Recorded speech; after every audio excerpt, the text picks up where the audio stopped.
Good evening, New York City. Good evening, Carnegie Hall. It's very unprofessional, but I'm very nervous. My name is Chulpan. Forgive my English pronunciation, please. I'm an actress and the co-founder of the charity «Подари жизнь» that helps children fight cancer. My colleagues and I are delighted to be here tonight in this famous concert hall. As you might know, Russia is located on the other side of the world.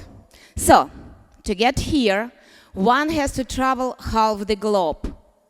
While we are enjoying our evening together here in Kazan, where I'm from, a new day starts its journey.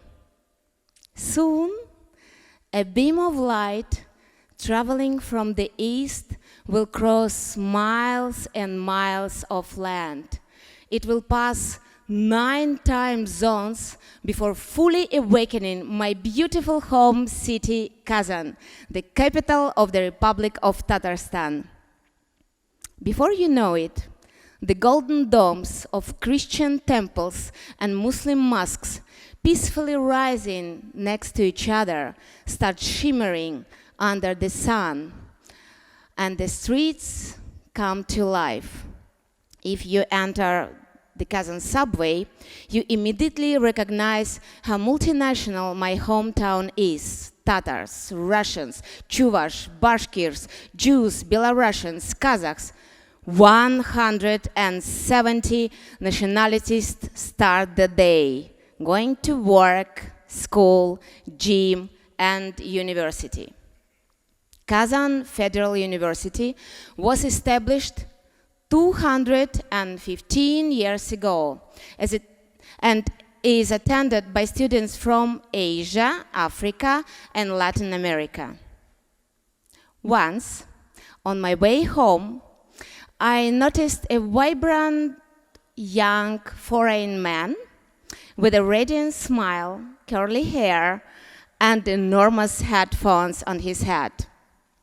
And he really enjoying some cool music. I asked the name of the music band. He said, band? I said, yes. He started laughing and said that the name of the band was the Tatar language. He was listening to a lesson in Tatar language, which is a very musical language that you will discover tonight through compositions created by ancient and modern Tatar artists. The Tatar language, full of poetic wisdom. Saif Sarai, in his poem, revealed that the Earth is spinning around the Sun 90 years before Nicholas Copernicus made that idea popular. I love my city, which lies on the banks of the Volga, the largest river in Europe. And there, 3 gorgeous lakes beautify the center of the city.